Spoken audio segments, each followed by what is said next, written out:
before we get into the meat of wrestling, there was a story in the sports world that broke, and we're recording this on Tuesday night, so it broke this morning, and there are parallels to what has happened in wrestling. If you follow golf, this was a seismic story. This morning woke up to report that after 2 years of acrimony and lawsuits and biting back and forth, the PGA Tour, the Public Investment Fund of Saudi Arabia, a.k.a. LIV Golf, and the DP World Tour are merging. They're going to merge into one company. It will remain the PGA Tour. They're going to bring in elements of LIV Golf, like the team play and a few other things. Okay, but this is now. Let's first of all, a little bit of background. So,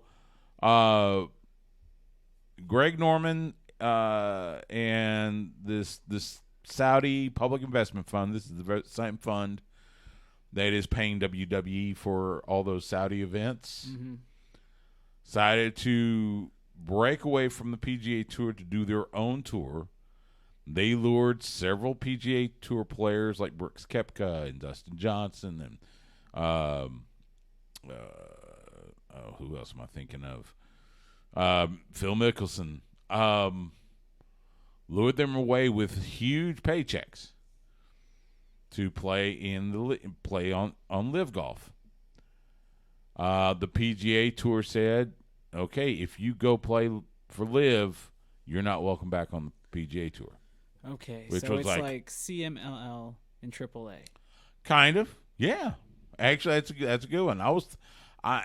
So now they have decided to merge, which had the feeling of back in 2001 when WWF at the time, now WWE, bought WCW. Now, this is a merger, at least that's what's being presented as, and not one company buying the other. PGA Tour is supposed to retain majority voting rights on their new board, all that good stuff. There's a couple things to think about.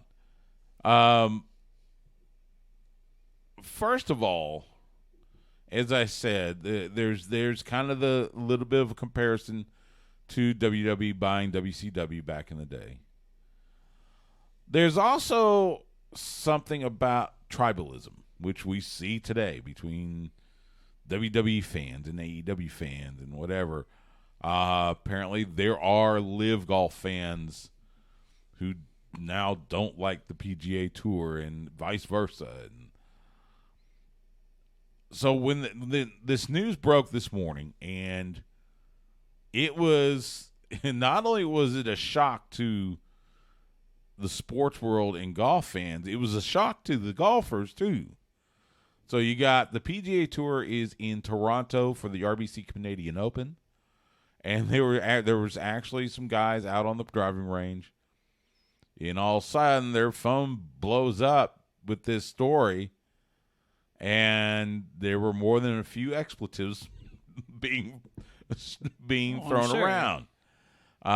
In fact, Jay Monahan, who's the commissioner of the PGA Tour, held a meeting this afternoon with the tour players that are in Toronto, and he was met with some there were more than a few that were pretty upset.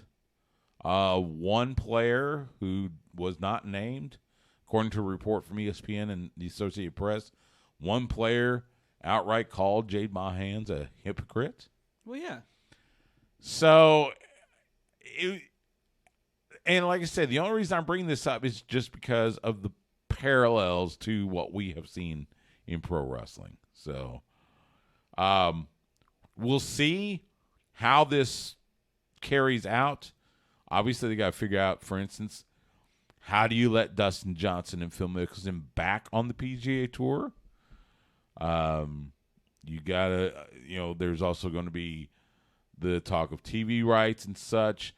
Believe it or not, LIV Golf does have a TV deal with the CW. Now, they are going to play out the rest of their 2023 season. So, we won't really see much in the way of combined. I mean, we saw a little bit with, Brooks Koepka almost winning the Masters and then winning the PGA Championship. But for the most part, we probably won't see much in the way of, like, for instance, guys on the LIV Golf Tour rejoining PGA Tour. We won't see that until next year.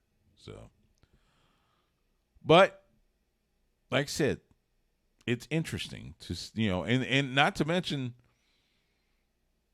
another notch for the Saudi investment fund, who, before Endeavor made the purchase, they were rumored to buy it. They were rumored as potential buyers for WWE. As we said, WWE's made a ton of money off those Saudi events, including the most recent one, Night of Champions.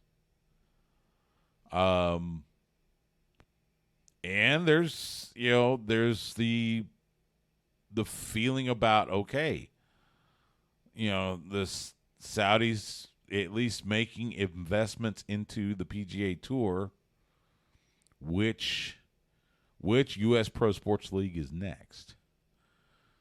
Because we know they have investments in the Premier League. Could we see them maybe buying one of the Major League Soccer teams, or even make it, NHL, NBA, Major League Baseball? It's tough because our sports don't work like European soccer. Like, you can't. There's salary caps, so it really just depends on how big of a opportunity they see just ownership, because they can't just inject it with money and expect to win. Not saying that it wouldn't help or wouldn't hurt. I'm sure the Oakland A's would love an owner that would spend, towards the top tier, but I just don't see it happening right now. And I'm still interested to see if this even really resonates, because, I mean, the viewing numbers for LIV Golf Tournament, at least, viewing wise on television and streaming, weren't that high. So it really feels like this is a win for the golfers in the long run and for LIV Golf. But it does feel that, the PGA kind of just sold its soul. But I mean, that's what even I had to contend with when my favorite soccer team was bought by a sheik, Yeah. Well, and that's the thing that one golfer said today when they heard the news, how dare, why is PGA Tour throwing a lifeline to LIV Golf when you had them down? You mentioned the TV numbers, and look, it's, the CW isn't exactly, when they talk about the big four networks, the CW is not one of them. So it's, like I said, it'll be interesting to see what happens, and like I said, we probably won't see much movement until 2024 as far as that type of thing, and again, players rejoining the tour. So, but interesting stuff nonetheless, and you gotta imagine it's going to be that Canadian Open Toronto is going to be really interesting with this kind of news. So. And the way the fans may or may not react to it. So